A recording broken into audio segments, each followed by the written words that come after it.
नमस्कार विद्यार्थी मित्रांनो, कशा आहात तुम्ही सर्वजण.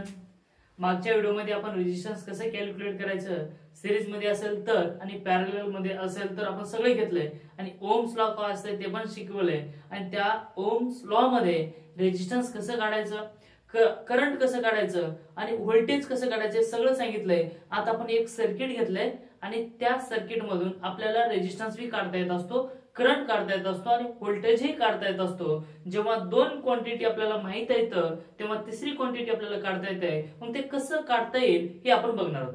ठीक आहे. मग आतापर्यंत तुम्ही चॅनलला नवीन असाल तर सबस्क्राईब करून घ्या, जेणेकरून जे काही इलेक्ट्रिकलचा सिलेबस आहे तसेच जे काही मॅथचा सिलेबस आहे किंवा सायन्सचा आहे, फिजिक्सचा आहे ते सगळं तुम्हाला मी कंप्लीट करून देणार आहे. तर चॅनलवरती तुम्ही नवीन असाल तर तुम्ही सबस्क्राईब करून घ्या.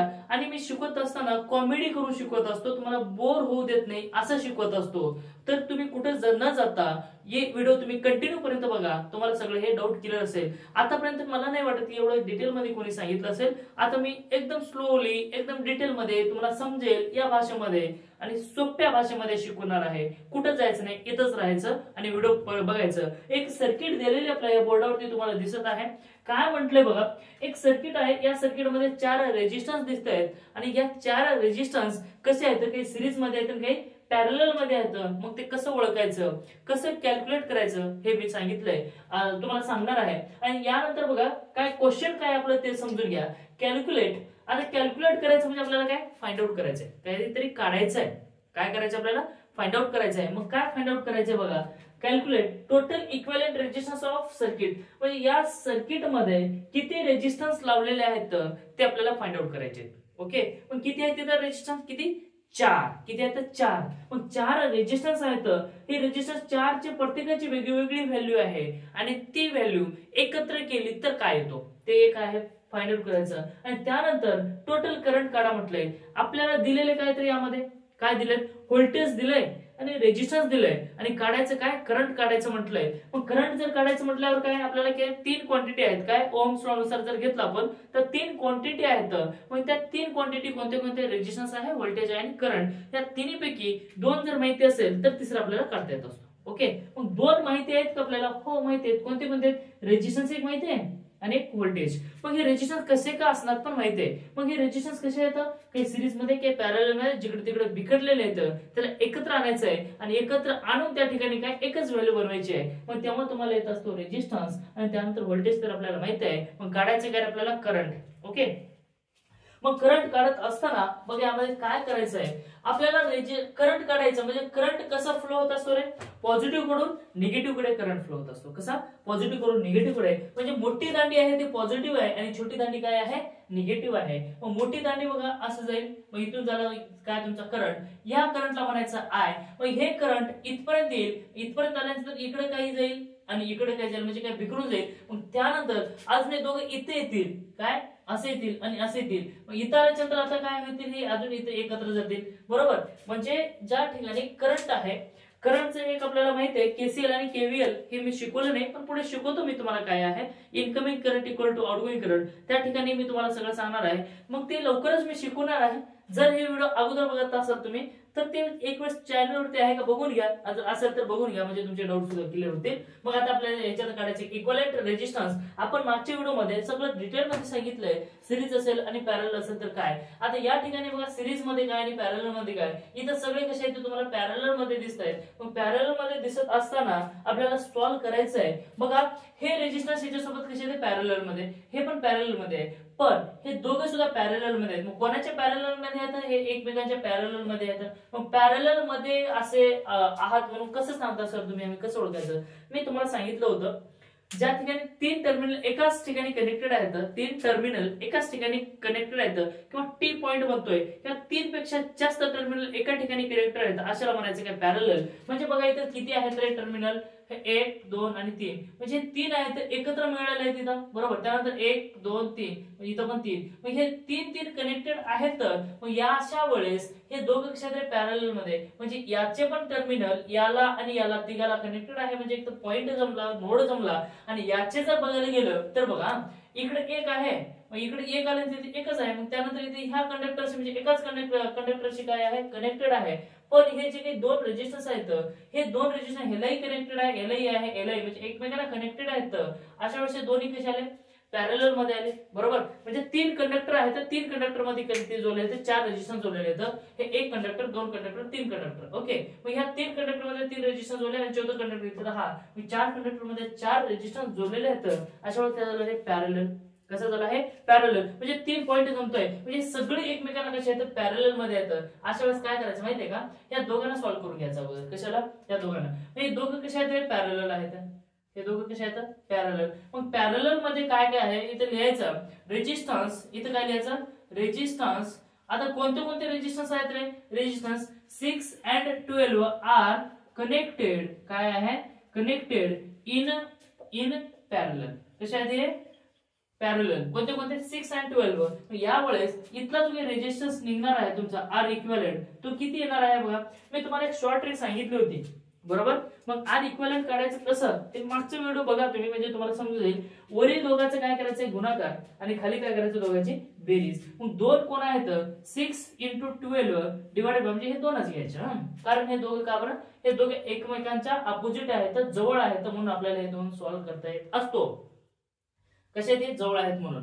मग त्यानंतर बघा 6 into 12 पॅरलल मध्ये असेल तर याला डिवाइडेड बाय ह्या दोघांचा गुणाकार करा भागिले दोघांची बेरीज करा. काय करायचं वर करायचंय दोघांचा गुणाकार भागिले दोघांची बेरीज. मग ह्या दोघांची बेरीज जेव्हा करता आता ह्याला काय करा तुम्ही कटाकटी करू नका किंवा लगेच गुणाकार करू नका कारण आपल्याला नंतर काय करता येते याला सॉल्व्ह करता येते. 6 into 12 डिवाइडेड बाय आता हे 6 आहे प्लस 12 मग याला काय करायचं रे किती झाले 6 plus 12 किती होतात 18 होतात काय बघा बरं 18 होतात का बघा हा 18 झाले. 18 झाले तर 6 ने 18 ला भाग जातो 6 1 6 सायंत्रिक 18 आलं का रे 6 1 6 आणि सायंत्रिक 18. मग बघा ह्या 3 ने ह्या 12 ला भाग जातो 3 1 3 3 चौक 12 म्हणजे आलं किती आन्सर तुमचा 4 ओम. मग हे 4 ओम कुठला आला रे ह्या दोघांचं मिळून आला तुमचा 4. या दोघांना तुम्ही जेव्हा सिम्प्लिफाय करता म्हणजे जेव्हा पॅरलल मध्ये येतं त्यावेळेस काय आलं तुमचा 4. बघा लक्षात ठेवायचं एक ट्रिक सांगतो मी तुम्हाला. जेव्हा रेजिस्टन्स हा सिरीज मध्ये आहे त्यावेळेस रेजिस्टन्स सर्वात मोठी जे काही व्हॅल्यू आहे त्यापेक्षा मोठं बनतो. काय जेव्हा रेजिस्टन्स हे सिरीज मध्ये कनेक्टेड असतात तेव्हा तिथला टोटल रेजिस्टन्स काढायचा असेल तर सर्वात मोठा जो काही रेजिस्टन्स आहे त्यापेक्षा जास्त व्हॅल्यू येत असते. आणि जेव्हा पॅरलल मध्ये होतो मग पॅरलल मध्ये असताना ज्यावेळेस तुम्ही पॅरलल मध्ये आहे आणि पॅरलल मध्ये असताना रेजिस्टन्स आपल्याला कॅल्क्युलेट करायचं असेल तर त्या ठिकाणचा रेजिस्टन्स सर्वात छोटी व्हॅल्यू आहे त्यापेक्षाही छोटी येतो. ओके म्हणजे हे दोन पॅरलल मध्ये आहेत. मग पॅरलल मध्ये असताना हा 12 आहे आणि हा 6 आहे. मग मी काय म्हटलं जेव्हा पॅरलल मध्ये असेल तेव्हा सर्वात छोटा रेजिस्टन्स कोणता आहे त्यापेक्षाही छोटी व्हॅल्यू येत असते. छोटा रेजिस्टन्स कोणता आहे 6 आणि त्याच्यापेक्षा छोटी व्हॅल्यू आली की नाही आपली 4 ओम आली की नाही. हे दोन पॅरलल मध्ये जेव्हा आपण ह्याला सॉल्व्ह केलं तेव्हा किती आला 4 म्हणजे इथं सर्वात छोटा कोणता आहे 6 मग त्याच्यापेक्षा आले किती 4. आता आपल्याला सर्किट रिड्रॉ करून घ्यायचे.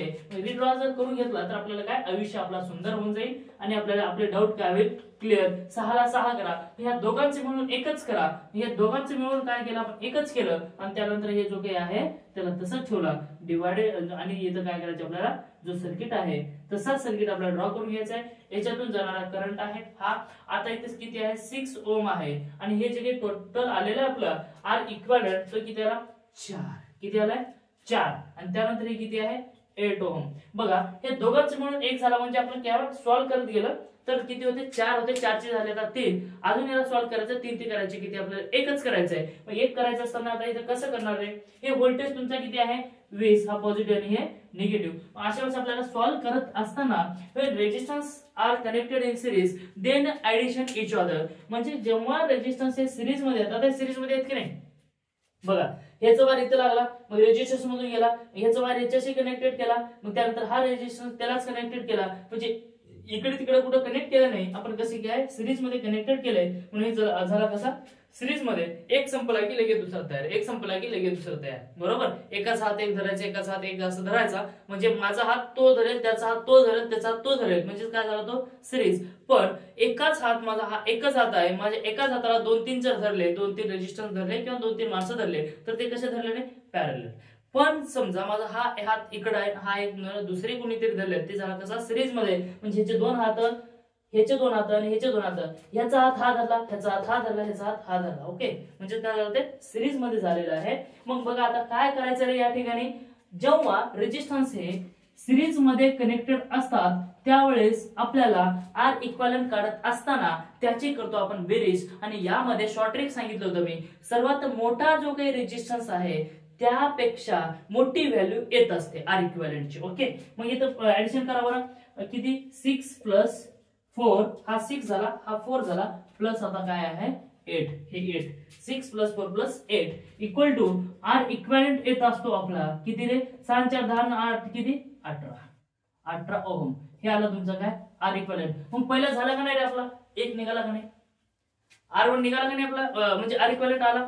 पहिली कंडिशन सॅटिस्फाय झाली. आता दुसरी कंडिशन मध्ये काय म्हणतात त्यांनी, टोटल करंट, म्हणजे याच्यातून जाणारी जे काही करंट आहे ती काढा. मग सिरीज मध्ये करंट सारखी जात असते, तिला जायला इकडे तिकडे रस्ते नाही येत, मग आपल्याला काढता येतो करंट. मग using by Ohm's law. Ohm's law काय म्हणत असतो मी पण सांगितलं होतं, व्हीआयपी पॉवर पण सांगितलंय आणि ओम्स लॉ पण सांगितलंय. म्हणजे तिथे एक ट्रिक सांगितली होती, ती ट्रिक काय सांगितलं ते सांगतो. म्हणजे आपल्याला काय काय काय काय करायचं आहे, कॅल्क्युलेट काय करायचं, ते कॅल्क्युलेट आपल्याला करंट करायचं. हा, कॅल्क्युलेट टोटल करंट. आता म्हणजे ज्या सर्किट मधून जाणारी काय करायचे आपल्याला, काय करायचंय आपल्याला कॅल्क्युलेट करायचंय, काय करायचंय कॅल्क्युलेट, याच्यातून जाणारे टोटल करंट म्हणजे किंवा असं करा की टोटल करंट काढायचे आपल्याला. मग टोटल करंट काढू आपण. टोटल करंट आय काढायचे, आय इक्वल टू किती. ओके, ओम तुला काय म्हणतो रे, मी वीरची स्पेलिंग येते का म्हटलं होतं, कोणाची, वीरची स्पेलिंग काय होतं रे, VIR. ओके, वीर. पण या ठिकाणी इज इक्वल टू कुठं द्यायचं, मग इज इक्वल टू कुठं द्यायचं, इथं द्यायचं. मी तुम्हाला सांगितलं होतं वीरची स्पेलिंग कसं द्यायची आणि पॉवरचा व्हीआयपी पर्सन कसा होता ते मी त्या व्हिडिओ मध्ये सांगितलं. मस्त एक ट्रिक घेऊन सांगितलंय. V = I × R आला, आपल्याला काढायचं काय आहे. मग आय जर काढायचं असेल तर ह्या व्हीला इथंच ठेवा आणि हा जो काही किंवा असं घ्या, तुम्हाला थोडंसं डाऊट जाईल, ह्या व्हीला इथंच ठेवा. मग काढायचा आय ला इथंच ठेवा आणि हा आर जो आहे तिथं मल्टिप्लिकेशन मध्ये आहे, इकडे आल्याच्या नंतर काय होत असतो डिव्हिजन मध्ये, कारण त्याची जागा बदलत असते. या ठिकाणी आला रेजिस्टन्स आणि आला आर, म्हणजे I = V/R. मग व्होल्टेज किती आहे आपला, व्होल्टेज आहे 20, इथं दिलं ना 20 बघा सर्किट मध्ये, म्हणजे गिवन दिले किती आहे 20 भागिले आर किती आला रे आपला 18, किती आलाय 18. मग आता ह्याला काय करायचंय, आता बघा याला सॉल्व्ह करायचंय. मग सॉल्व्ह कसं करणार आहे तुम्ही, 18 ला कशाने भाग जात असतो, 2 ने तर जात असतो, पण 2 ने टाकू आपण ना, बे म्हणजे 92 18 म्हणजे 9 झाले आणि 92 20 म्हणजे काय 10. हा, जेव्हा 2 ने आपण याला 18 ला भाग घेतला, मग भाग घातला म्हणजे काय 18 म्हणजे 2 चा पाडा 18 येईपर्यंत म्हटलं तर 9 जेव्हा येतो तेव्हा 18 येत असताना 92 18 झाला आणि 92 20 असा आला. म्हणजे बघा 10/9. जर पॉइंट मध्ये आन्सर हवा असेल तर पॉइंट मध्ये काढता येत असतो. ह्या 9 ने 10 ला 10 येईपर्यंत पाडा म्हणा, 9 1 9, 9 2 18, 10 पेक्षा मोठा होतो 18. मग तिथंच थांबायचंय. मग कुठं थांबायचंय, 9 1 9, 9 1 9, उरले किती रे, उरले किती 1 उरला. मग पॉइंट दिला, मग पॉइंट द्यायच्या नंतर इथे उरलेला किती 1 आणि त्यानंतर 0 झाला, म्हणजे 9 1 9, अजून 1 उरला म्हणजे 1.1.1 येईल, म्हणजे 1.12 हे आला तुमचं काय करंट. याच्यातून जाणारा करंट फायनली भेटलेला आपल्याला 1. आता 1.2 का आपण घेतलं, किंवा 1.1 घेतलं तरी काही अडचण नाही, तुम्ही डिस्टर्ब नका घेऊ. 1.11 एंपियर इथपर्यंत तुमचा आलेला आहे आन्सर. म्हणजे आपल्याला दिलेलं होतं काय, एवढं भलं मोठं सर्किट दिलेलं होतं, या सर्किट मधून जाणारा करंट काढा म्हटलं होतं आणि या सर्किटचा टोटल रेजिस्टन्स काढा म्हटलं होतं. मग आपण काय केलं नाही, हे घेतलं. मग काय केलं बघा बरं, सुरुवातीपासून सांगतो मी, समजते का बघा. रेजिस्टन्स बघा काढत असताना जवळचे रेजिस्टन्स घ्या, कुठले का होईना जवळचे घ्या. मग हे दोघं जवळ आहेत, क्लोज मध्ये आहेत, मग हे दोघं पॅरलल मध्ये आहेत. मग पॅरलल मध्ये कसं आहेत म्हणून सांगायला गेले, टी पॉईंट होत होता, इथं पण टी पॉईंट होत होता, म्हणून हे आले कसे पॅरलल मध्ये. मग जेव्हा पॅरलल मध्ये आले तेव्हा याला सॉल्व्ह करून घेतलो. मग पॅरलल मध्ये असेल तर काहीच करायचं नाही, डोळे सांगायचं नाही, दोन रेजिस्टन्सचं काय करायचं, वरी गुणाकार भागिले खाली बेरीज करायचं, ह्या दोघांचं गुणाकार बघितलं, दोघांची बेरीज केलं तर आला तुमचा 4. मग 4 आला काय, ह्या दोघांची मिळून 1 आला 4 आणि जसे होते रेजिस्टन्स तसेच लावले. मग त्यानंतर त्याला सॉल्व्ह केलं, टोटल इक्विव्हॅलेंट रेजिस्टन्स काढण्यासाठी सिरीज मध्ये, मग हे सिरीज मध्ये येत असताना या ठिकाणी आला 18. मग त्यानंतर टोटल करंट काढायचं होतं आपल्याला. मग टोटल करंट काढलो आपण I. मग I काढलं कशावरून, ओम्स लॉ पासून. ओम्स लॉ वापरला आपण. मग ओम्स लॉ मग इथे वाटल्यास लिहून घ्या, अकॉर्डिंग टू ओम्स लॉ. काय, ओम्स लॉ नुसार आपल्याला काय काढायचं आहे, इथलं करंट काढायचं आहे. ओम्स लॉ म्हणजे V = I × R आहे. I काढायचा आहे. मग I = आला, मग हा रेजिस्टन्स इकडे घेऊन गेलं. जेव्हा इकडे मल्टिप्लिकेशन मध्ये आहे, इकडे आल्यानंतर डिव्हायडेशन मध्ये येत असतो आणि V/R आला = I आला. आणि जिथं जिथं व्होल्टेजची व्हॅल्यू माहिती आहे, रेजिस्टन्सची व्हॅल्यू माहिती आहे, तिथं आपण व्हॅल्यू टाकले आणि तिथं काढलं आपण काय, टोटल करंट. बघा बरं, मोठं सर्किट दिसत होतं. सुरुवातीला तुम्हाला थोडंसं डाऊट आला असेल. आता यानंतर मी तुम्हाला शिकवणार आहे पॅरलल मध्ये करंट कसं करायचं. तिथं मस्त एक स्टोरी आहे. ते तर स्टोरी खतरनाक आहे. म्हणजे काय, नवीन जे काही आपलं प्रेम प्रकरण चालू होतं ना, तर त्यावेळेस कसं आपलं बोलणं चालू होतं, नंबर कसं एक्सचेंज होतं, हे सगळं गोष्टी त्यामध्ये शिकवलंय. आणि तिथे जाऊन तुम्ही ते व्हिडिओ बघा, म्हणजे तुमचे डाऊट अजून क्लिअर होतील. कारण मी असं का सांगतोय की आपल्या विद्यार्थ्यांना, आपल्या वयातल्या जे काही मुलं आहेत यांना त्या भाषेमध्ये शिकवलं की लवकर लक्षात बसतं, म्हणून मी हे ट्रिक वापरत असतो. नाहीतर असं नाही की हे राठोड मास्तर जे आहे ते थोडेसे वेगळ्या लेवलचे, असं काही नाहीये. मग मी फक्त तुम्हाला एकच करतो की तुम्हाला देण्याचा प्रयत्न करतोय आणि ती ट्रिक तुम्हाला काय समजावं याचा मी प्रयत्न करतो. बघा, नंतर तुम्हाला शिकवणार आहे मी सिरीज मध्ये करंट कसं काढायचं, पॅरलल मधली करंट कसं काढायचं, तिथलं R इक्विव्हॅलेंट कसं काढायचं, व्होल्टेज कसं काढायचं, सगळं सांगणार आहे. कुठं जाऊ नका, बघत राहा. मग खरंच व्हिडिओ तुम्हाला आवडला असेल तर लाईक करा, शेअर करा आणि सबस्क्राईब करायला मात्र विसरू नका, जेणेकरून तुमचे काही नवीन मित्र आहेत ते किंवा ज्यांना अवघड जाते तिथपर्यंत व्हिडिओ पोहोचेल याची थोडंसं तुम्ही काळजी घ्या. Thank you, take care, bye bye, all the best.